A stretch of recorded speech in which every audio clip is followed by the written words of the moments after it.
오늘 우리에게 주신 하나님 말씀 신명기 12장 1절에서 7절까지의 말씀을 다 함께 읽어보겠습니다.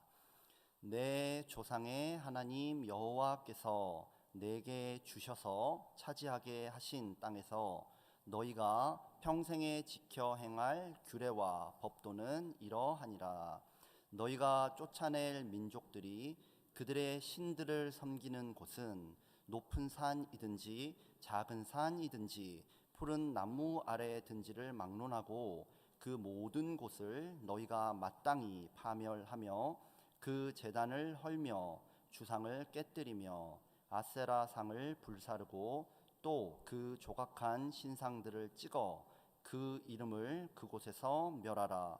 너희의 하나님 여호와께는 너희가 그처럼 행하지 말고 오직 너희의 하나님 여호와께서 자기의 이름을 두시려고 너희 모든 지파 중에서 택하신 곳인 그 계실 곳으로 찾아 나아가서 너희의 번제와 너희의 제물과 너희의 11조와 너희 손의 거제와 너희의 서원제와 낙헌 예물과 너희 소와 양의 처음 난 것들을 너희는 그리로 가져다가 드리고 거기 곧 너희의 하나님 여호와 앞에서 먹고 너희의 하나님 여호와께서 너희의 손으로 수고한 일에 복 주심으로 말미암아 너희와 너희의 가족이 즐거워할지니라. 아멘. 오늘 본문은 이스라엘 백성이 가나안 땅에 들어가서 어떻게 하나님을 예배해야 하는가에 관해서 말씀하고 있습니다. 신명기 12장부터 26장까지를 보통 신명기 법전이라고 부릅니다. 신명기 중에서도 특별히 법에 관해서 아주 상세하게 설명을 하고 있기 때문입니다. 이 법전은 오늘 우리가 읽은 말씀 본문 1절 너희가 평생에 지켜 행할 규례와 법도는 이러하니라 라는 소개로 시작하고 있습니다. 이스라엘이 하나님께서 주신 땅에 들어가서 가장 먼저 해야 할 일은요, 우상을 제거해야 하고 하나님을 바르게 예배해야 합니다. 이렇게 바른 예배의 종착지는 결국 어디입니까? 본문 7절에 말씀한 대로 여호와께서 너희의 손으로 수고한 일에 복 주심으로 말미암아 너희와 너희의 가족이 즐거워할지니라입니다.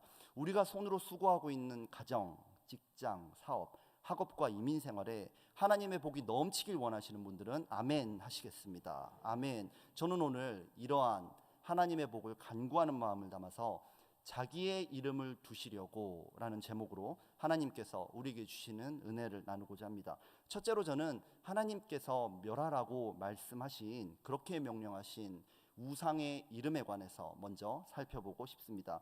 이스라엘 민족이 가나안 땅에 들어가면 높은 산, 작은 산, 푸른 나무 아래에 있는 토착 종교, 그 종교 시설물들을 파괴해야 하고요, 각종 종교 상징들을 없애버려야 됩니다. 불로 사르고 도끼로 찍어버리고 깨뜨려 버려야 합니다. 그래서 마침내 본문 3절에 기록된 것처럼 그 이름을 그곳에서 멸하라 하신 그 말씀을 이루어야 합니다.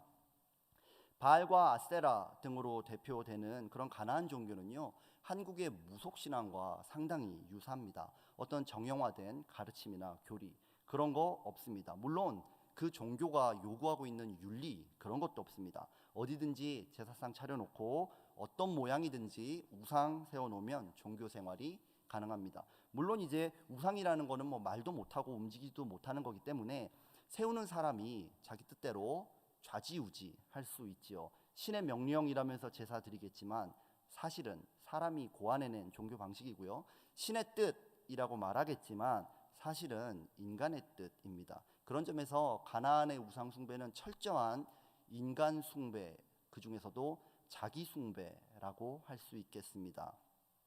이러한 우상 숭배는요, 자기, 특별히 인간의 욕구와 아주 잘 부합하죠. 여러분, 무속 종교가 부와 명예, 건강과 뭐 장수를 약속하면서 굿도 하고 부적 쓰고 그런 거 다 보셨을 거예요. 그런데 무속 종교에서 불의와 타협하지 않으면서 끝까지 인내할 수 있는 힘을 준다, 그런 거 없습니다. 또 코로나가 창궐해도 페루 가서 복음 전하고 와라, 이런 말 무속 종교는 하지 않습니다. 입술 터지고 코피 터지고 힘들어 죽겠는데 그래도 알래스카 가서 교회 짓고 와라, 그런 말 무속 종교는 하지 않습니다. 왜냐하면 우상은 인간이 만든 것이기 때문에 그렇습니다. 특별히 이 가나안 종교는 음란한 성행위를 기반으로 하는 반인륜적 종교일 뿐만 아니라요, 심지어 자녀를 불태워 죽이기도 하는 그런 반인권적인 그런 종교였습니다. 그러므로 그들의 종교를 파괴해라 이렇게 하신 하나님의 명령은요, 단순히 타 종교를 탄압하는 그런 차원의 문제가 아닙니다. 전통 문화유산을 파괴해라 그런 말씀이 아니라요, 인간으로서 마땅히 지켜야 할 그런 보편적인 정의에 관한 것이라 할 수 있겠지요. 여러분, 오늘날 만약에 사람들이 동네 한복판에 모여서 사람들이 다 보는 곳에서 음란한 성행위를 하고 또 그것도 모자라서 그 자리에서 아이를 불태워 죽이는 것을 여러분들 보신다면 그거를 종교 자유 내지는 문화유산이라는 관점에서 여러분들은 용납하실 수 있겠습니까? 그런 것을 옹호할 사람은 아마 아무도 없을 것입니다. 그러므로 우리가 이 말씀을 읽을 때 종종 오해합니다. 하나님이 타종교에 대해서 너무 배타적이야. 어떻게 다 때려 부수고 다 그렇게 헐어버리라 그러지? 그렇게 생각하지만 사실은 이것은 인간의 영혼의 구원과 관련된 아주 중요한 문제일 뿐만 아니라 인간의 사악함에 관한 그런 문제이기 때문에요, 우리가 마땅히 하나님과 함께 분노해야 한다고 저는 생각합니다. 문제는요, 이런 사악함이 가나안의 토착민들 뿐만 아니라 이스라엘에도 존재했다는 사실인데요, 역사를 살펴보면 이스라엘은 가나안에 거주하면서 사사들을 통해서 또 왕들을 통해서 우상을 부수기도 하고 헐기도 하고 주상을 깨뜨리고 찢기도 했습니다. 그렇게 일시적으로는 잘했어요. 그런데 마침내 우상의 이름, 그 정체성이 담겨 있는 그 정체성을 상징하고 대변하는 그 이름을 모두 다 멸절하는 데는 실패한 것을 봅니다. 왜냐면요, 우상의 본질이라는 것은 눈에 보이는 우상 그 자체에 있는 것이 아니라 이스라엘의 타락한 마음 안에 있었기 때문입니다. 우리는 어떻습니까? 우리는 어떤지 질문해 보고 싶은데요, 우리 중에 집에다가 부적을 붙여놨다든지 아니면 금 신상을 세워놓고 막 아침마다 절하고 그런 분은 아마 없을 거예요. 그런데 저는 지금 우리 밖에 있어서 우리 눈에 보이는 그런 우상 말고요, 우리 안에 있기 때문에 우리 눈에 안 보이는 그 우상의 이름까지 우리가 완전히 제거했느냐, 그것을 묻고 있는 것입니다. 내 자녀가 좋은 대학에 가지 못하면 마치 그 인생 실패한 것처럼 대학이 우상이 되어 있지는 않습니까? 나는 헌금 잘하니까 그렇게 헌금하려면 세상이 좋아하는 방식, 심지어 편법과 사기도 이 정도는 괜찮다고 혹시 우상이 되어 있지는 않습니까? 물론 신앙이 중요하지만 그래도 남편감은 키는 얼마 정도 돼야 되고 얼굴 연봉은 얼마 정도 돼야지, 혹시 그렇게 생각하지 않으시나요? 만약 그렇다면 저는 장가를 가지 못했을 것입니다. 여자가 신앙이 제일 중요하지, 그렇지만 내 며느리는 그래도 이 정도 집안은 돼야 우리 집이랑 잘 맞지. 혹시 그런 우상에 사로잡혀 계신 분은 있지 않습니까? 과학과 이성의 시대에요, 높은 산, 작은 산, 푸른 나무 아래에 있는 그런 우상 철폐하는 거, 버리는 거 오히려 쉽습니다, 여러분. 그러나 우리 안에 숨어 있어서 이 정도는 괜찮다고 하는 자기 숭배의 우상을 버리는 것, 그 이름까지 멸하는 것, 그건 정말 쉽지 않은 것 같습니다. 우리가 그렇게 우상을 잘 멸하지 못하는 그 이유는 어디 있을까요? 믿는다고 하지만 사실은 하나님을 충분히 믿지 않기 때문입니다. 그렇다면 우리는 어떻게 해야 할까요? 오늘 본문은 그래서 둘째로 하나님의 이름을 붙들라고 말씀하고 있습니다. 모세는요, 우상을 철저하게 멸해라 이렇게 명령한 후에 4절에서 너희의 하나님 여호와께는 너희가 그처럼 행하지 말고 라고 말씀하지요. 여기서 그처럼 행하지 말라, 이 말은 어떤 뜻이냐면 하나님을 우상 파괴하듯이 그렇게 하지 말라, 그런 뜻이 아니고요, 높은 산 작은 산 푸른 나무 아래에서 너희가 섬기고 싶은 바로 그 장소에서 너희가 섬기고 싶은 그 방식 그대로 했던 그런 식으로 하나님을 섬겨서는 안 된다, 그런 말씀입니다. 그러면 어떻게 섬기라는 것일까요? 오늘 신명기 12장 5절 말씀을 우리 함께 읽어보겠습니다. 오직 너희의 하나님 여호와께서 자기의 이름을 두시려고 너희 모든 지파 중에서 택하신 곳인 그 계실 곳으로 찾아 나아가서, 아멘.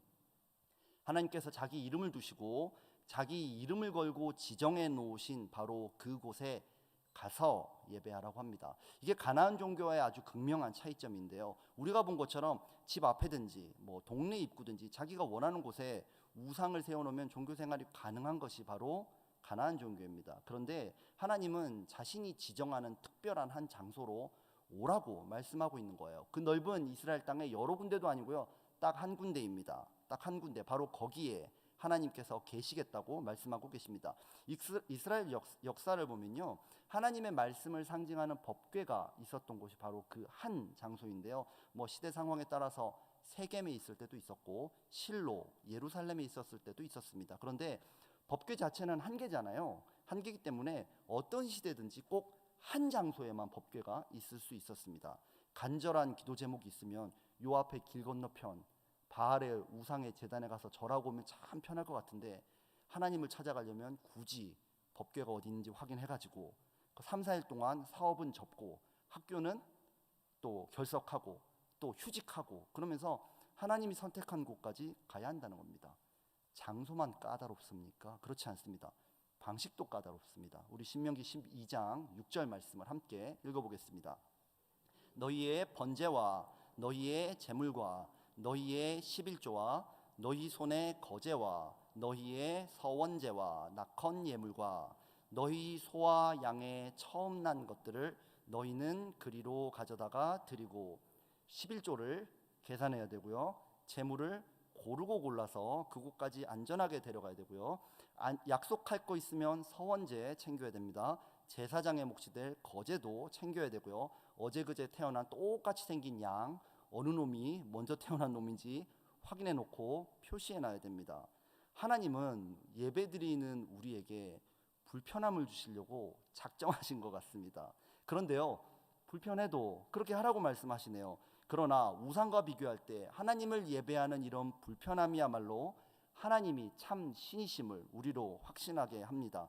하나님의 명령에 순종하는 불편함을 통해 내가 드리는 예배가 아니라 하나님이 받으시는 예배를 우리는 경험하게 됩니다. 하나님을 향한 예배조차도 내 편이, 내 상황, 나 좋은 대로, 나 편하고 좋은 대로 그렇게 드린다면 우리 말씀에 순종할 수 있겠습니까? 예배의 불편함을 감수할 수 있는 사람만이 하나님의 말씀에도 순종하는 줄 믿습니다. 그리고 진리의 말씀에 순종하는 자만이 이 세상을 이기게 될 줄 믿습니다. 여러분, 이 추운 겨울에 교회에 와서 예배드리는 거 여러분 편하십니까? 큰 소리로 찬양하는 거 여러분 정말 편하십니까? 박수 치는 거는요, 통성기도 하는 거는요, 코비드로 몸이 아픈데 시간 딱딱 맞춰서 온라인 예배 드리는 거는요, 다 불편합니다. 그러나 여러분이 어떤 상황에 있든지 하나님의 말씀을 따라서 최선을 다해 불편하게 예배드림을 통해 하나님이 이름을 걸고 약속하신 모든 복들을 누리게 되시기를 기도합니다. 저는 정말 불편하게 하나님을 예배했던 한 분을 여러분에게 지금 소개하려고 합니다. 그분은요, 하나님께 제사를 드리기 위해서 하나님의 이름을 두신 예루살렘으로 직접 올라가셨습니다. 그리고 그곳에서 하나님이 친히 준비하신 방식으로 제사를 드렸는데 그 제물은 바로 자기 자신이었습니다. 가장 흉악한 죄인들을 가장 고통스럽게 죽이는 십자가에 자신을 제물로 내어놓으셨습니다. 그분은요, 얼마든지 자기 방식대로 할 수 있는 권리도 갖고 계셨고요, 그렇게 할 능력도 갖고 계셨습니다. 그러나 하나님의 장소에서 하나님이 원하시는 방식대로 자신의 생명을 놓으셨습니다. 그리고 마침내 그분이 못 박힌 십자가에는 이런 이름패가 걸렸습니다. 우리 요한복음 19장 19절 말씀을 함께 읽어보겠습니다. 빌라도가 패를 써서 십자가 위에 붙이니 나사렛 예수 유대인의 왕이라 기록되었더라.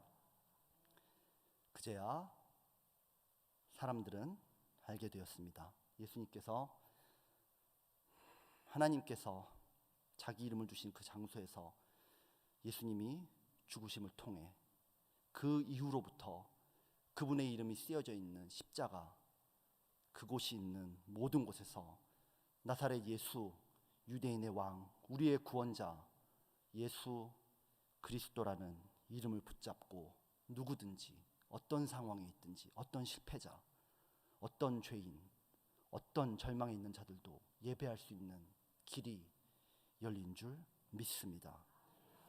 예수님은요, 우리가 영과 진리로 예배해야 한다 이렇게 말씀하신 적이 있죠. 이것은 예수님이 이제 율법의 귀찮은 절차들을 생략해 주셨으니까, 완성해 주셨으니까 이제는 내 방식대로 내 마음대로 나 원하는 대로 나 원하는 시간에 편하고 좋게 예배드려도 된다, 그런 말씀이 아닙니다.